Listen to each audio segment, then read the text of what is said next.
Hey, what's up? Welcome back to another episode of the Manga magazine series. So it's been quite a while that I've done an episode showcasing Garo or any other manga magazine, to be honest. That's just because I kind of haven't been reading magazines for a while. I've just been focusing on my tankobon and my English releases as well. So I've only recently finished this specific Garo issue, but it's been maybe like a month or two since I've actually read a Garo issue. So I'm very happy that I've got back to it. Again, I do have like different phases of reading. Recently, it's been shoujo horror, which was in my previous video. Just been trying to get through all of the English manga on my shelves as well. And right now, I am in the process of reading a recent Seirin Kogeisha book. This one is Menaka no Ko by Wakakusa Hyosu. Really loving this so far. This is the art style. It's a very distinct and dynamic art style as well, which I will definitely show off in a future video. But yeah, that's just kind of an update of what I've been reading as well. And actually been getting into some Omegaverse stuff too, so that's always fun. And yeah, so back to this Garo issue. This Garo issue is actually quite stacked. I do love a lot of their stories in it, and it's kind of iconic because of the very first story that will pop up. It is by Akasegawa Genpei. But yeah, I've had a lot of fun with this specific issue, and there's also some new faces or some newer faces that I haven't seen before, or it's been a while since I've seen. But I did want to say as well, recently I did get a comment on one of my other videos asking me like why I preferred or liked this specific decade or year of Garo so much. So referring to this, the 70s. So this is a 1973 issue of Garo for July, cover art by Akasegawa Genpei. And here's the back of it, an advert for a collection of Tsugi Yoshiharu's works. And what I answered, and I guess I'll just re-answer in this video as well, with the 70s, specifically in like the early 70s, it's just so incredibly packed with a lot of bigger names in Garo. So of course you have Akasegawa Genpei. This is the very first issue actually that Genpei comes into, but you have Tsuge Yoshiharu, you have Susumu Katsumata, Hayashi Seiichi. A lot of those standout names in Garo, they were contributing quite regularly at this point, especially during 73. I have the entire run, so all 12 issues of the 1973 year of Garo, and it's just been such an amazing run so far. You know, I've only just finished this one, but every single issue has like such amazing a variety in it, and it's very hard to choose which I guess decade is my favorite, because every decade is different, right? You have the earlier ones where you're starting more with the Kamui Den and all that, then you move to a bit more of the experimental stuff with Tsuge Yoshiharu and the other Gekiga, and then you move into a period where you have a lot of Heta Uma as well, which I love too. Sorry about that, just had some camera difficulties, but I think I was saying, yeah, with the decades, Heta Uma in the 80s or late 70s, 80s, love that too. And you had a lot more diversification happening towards the end of Garo in the 90s and the early 2000s. But it's very hard to choose, but thinking of just like insane arts, all these cool stories that are just like experimental, the 70s just comes to mind for me. So yeah, that's just referencing one of my viewers' comments recently, so thank you for that comment. So now let's get into the actual issue itself.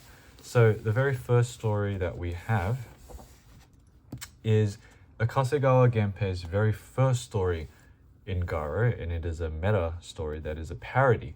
This is called Ozashiki by Akasegawa Genpei, and it is a parody of Nejishiki by Tsuge Yoshiharu, which is of course screw style. And so this is if I flick over, you have a look here. So you can clearly see where the parody comes from. So Ozashiki, it translates to like Nejishiki is screw style, but Ozashiki is like is it Japanese style or Western style room? I actually forgot. I think it's Japanese style room. So you can kind of see here that the tatami mats, you have, instead of it, the actual plane and the sea in the background is just like a painted onto the doors of the room itself. And instead of our main boy who has his arteries severed or exposed, we have this kind of like octopus looking dude instead. And it's really funny because you'll see all of the panels are the same, but just of course parodied. So we have here this guy walking through and we see the actual issues, and you probably recognize, I do recognize. So these two are the 1973 issues, so same year as this. This is 1972. He actually drew the Hanawa. This is one of the few Garo issues with a Hanawa cover art. So this is October 1972. This is another 1973 issue, probably also 1973. This looks like the back of the book as well.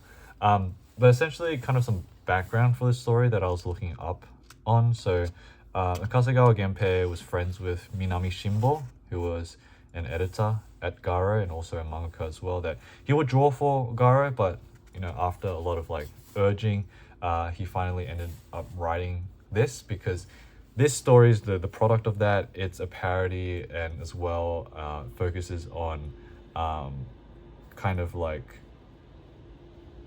meeting a deadline for writing the story. So it's pretty funny. And I think, did it show yet? No, hasn't showed yet. But yeah, we see the same setup for everything, and we see a lot of references. So we have, of course, the actual boy from Nejishiki. This looks like someone from Hanawa Kazuichi story, like just Hanawa Kazuichi stories. I think I recognize the story, but I forgot the name of it. These, like maybe, I don't know actually. This looks like Kawasaki Yukio, one of their characters. You can see a little bit of the horse that on the right there. I've seen a lot of horses drawn by Akasegawa Genpei. I'm actually not too sure who this is. Maybe Taro, Suge Taro, but why does like the glasses, the face of this person remind me of Takashi Nemoto, who wasn't writing or drawing manga at the time, but it's just funny that reminds me of them. But yeah, so this person with the triangular face is apparently supposed to be Minami Shimbo, because of his overly prominent jawline as well. And Nagai Katsuichi, the head editor of the series, is supposed to be someone with like an old man with a cow, but I don't see them right now. Where did they go? Okay. Supposedly somewhere in this, they're supposed to be Katsuichi Nagai. But, forgot where it was. Sorry about that. And yeah, so the entire story is just basically about the author, Akasegawa Genpei, not making any progress on the manuscript and his journey in trying to complete the chapter in time. And here you go, a lot of the same panels, but this is really cool. You've got this, instead of a train, we have a mangaka's hand and his pen coming through the town. I think this is supposed to be Katsuichi Nagai with the cow, so the little thing on the top. And got a reference to the Lee family by Tsuge Yoshiharu. Got a Garo flag up there. He's actually holding a screw here, which is funny, a direct reference. And, well, I don't know why I said octopus at the start, because it's very clearly phallic. I don't know, I guess my brain's not working today. But yeah, we've got that same lady that pops up as well. May have to censor, but this is really creative here. Of course, it's a very meta story, so you have the actual hands going into the panel there, drawing into it. You've got these little page flips as well. And then instead of a boat, you've got them on a plane. And that's how we ended up there. So yeah, it's this specific issue is pretty stacked because of this. The first Akasegawa Genpei one, but it's a very funny read. So appreciate that story a lot. I love that meta aspect of it and the parody aspect. So yeah, that was the first story, a great one, and also great that it is the first with the same orange color that the original Nejishiki came with as well. So that was pretty cool. So the next one we have is another the 5th chapter of Traveler-kun or Traveler Boy by Nagashima Shinji. So I'm going to quickly flip through this one because it's kind of the same gist of this boy traveling through, encountering different weird stuff happening on his adventures. So we're here at a zoo apparently now, and then we've got some Susumu Katsumata 4-panel works as per usual in 1973.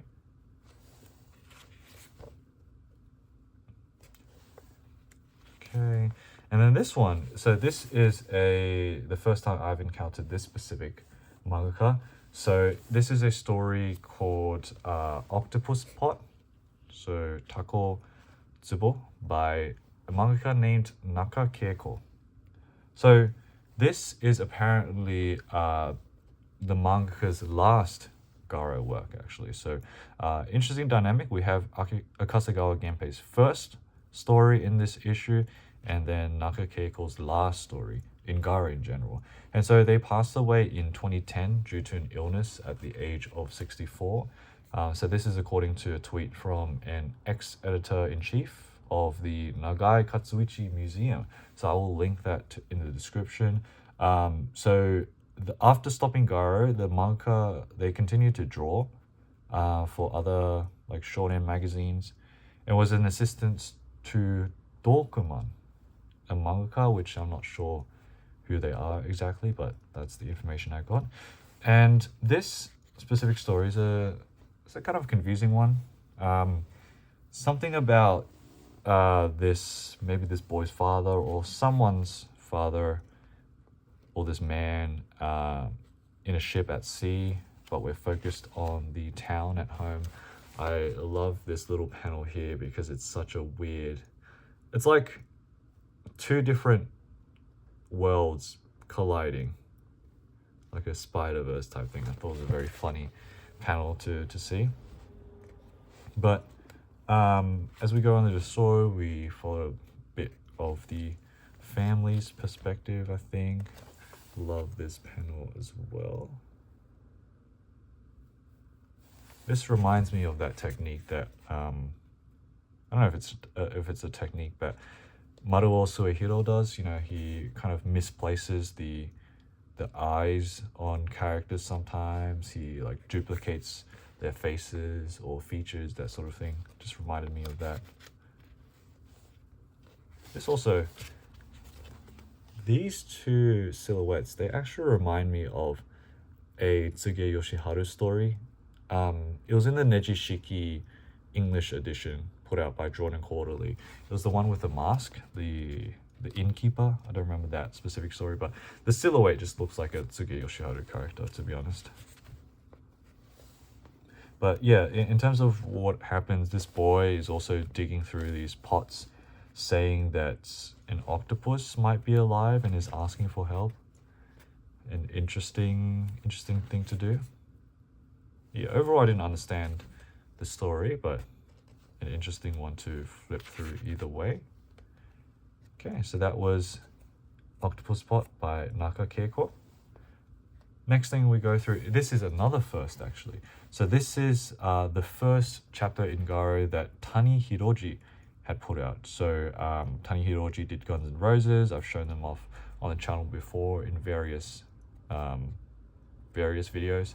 Also a tip as well, if you want to specifically find a mangaka that I've shown off on the channel, in all my descriptions I put in like the names, so you can, like, the easiest way is probably to copy and paste their name or the kanji of their name and just go to my channel page and just go into the search bar and paste that, it will bring you all the videos with that specific mention in the description. So if you want to see any like Tani Hiroji stuff, just copy and paste it and chuck that into the channel. But this one, yeah, the very first story in Garo by Tani Hiroji, this is called The Account of Evil.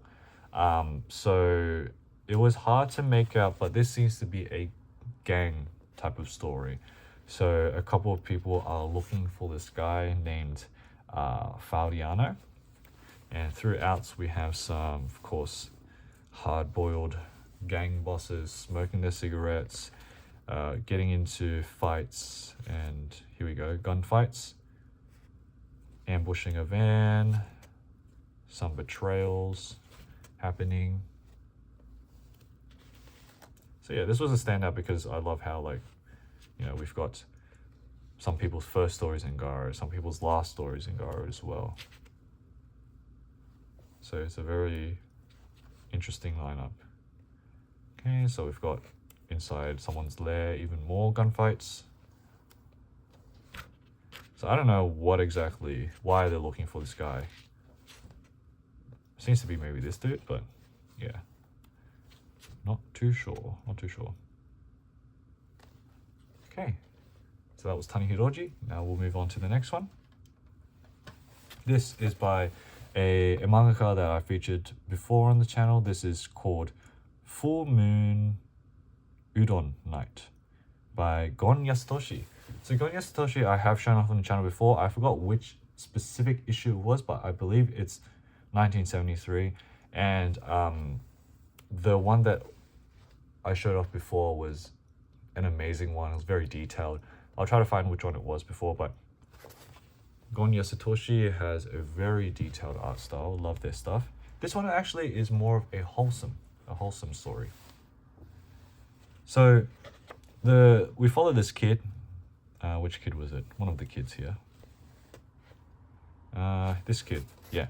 He is served a type of udon called tsukimi udon, which is has an egg in the middle of it, and that's where the name comes from, with like the moon part of full moon udon. And so we've got a little bit of a tear there. That wasn't me, it just came like that.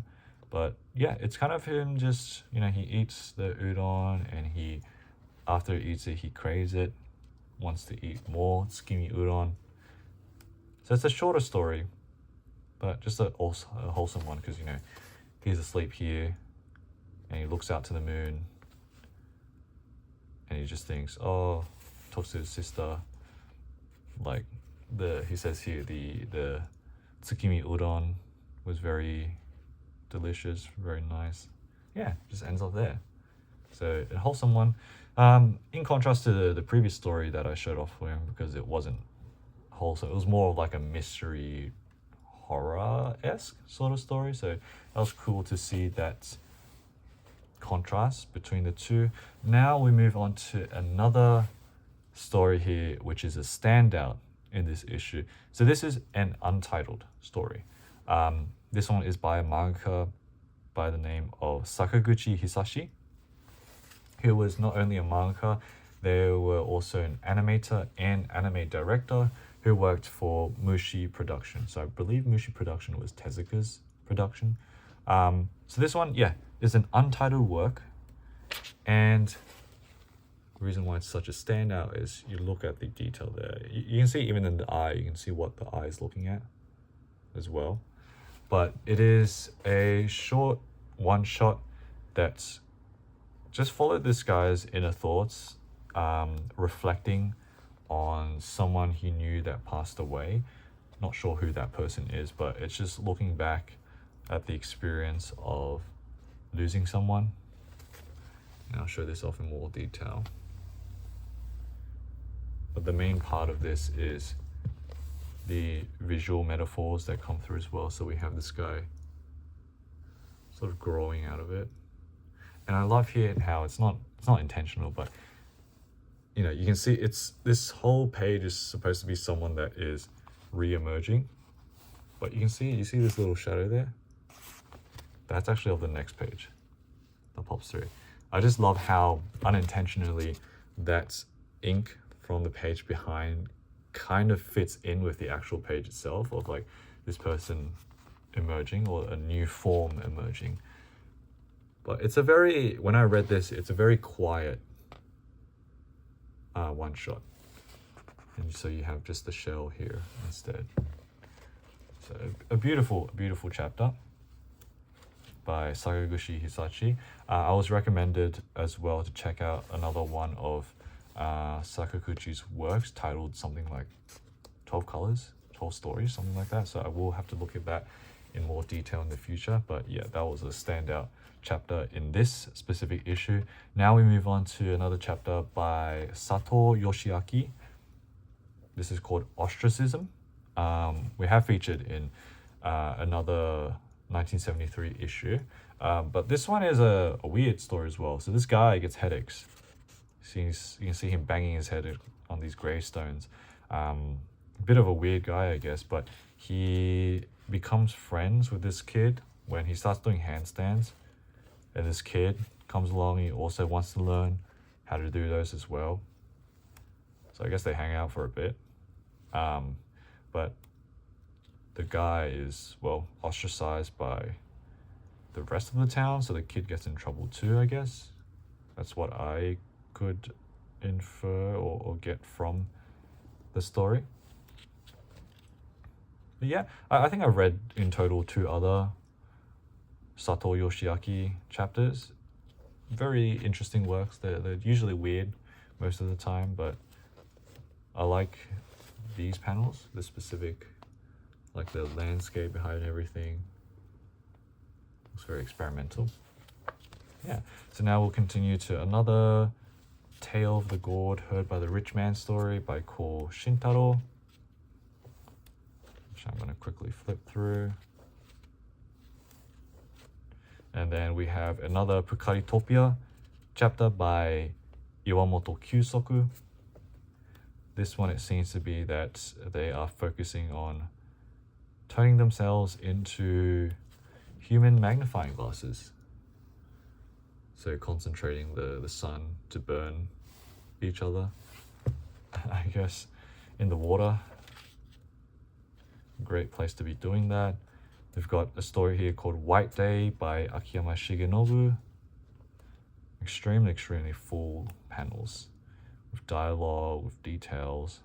It's sometimes even hard to tell what's going on in some of these.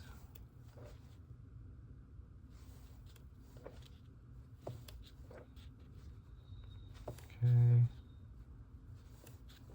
And then we'll move on to this story called In the Flow of Rain by Fugu Tadashi. I actually don't know too much about them and how many chapters they've done in Garo, but this one is also a story that seems to be about maybe a relative passing away and the aftermath, like a family living after that. Looks to be just more on like the human drama side of things. Wasn't my thing, to be honest. I don't think there was much that was going on in here, but yeah, the first time that I've ever seen their works here.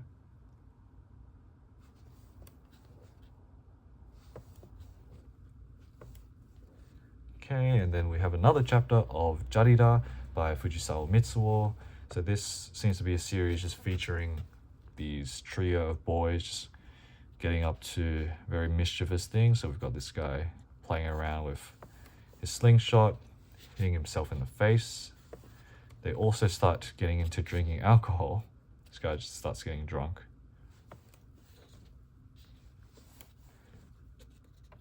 And they get into even more trouble.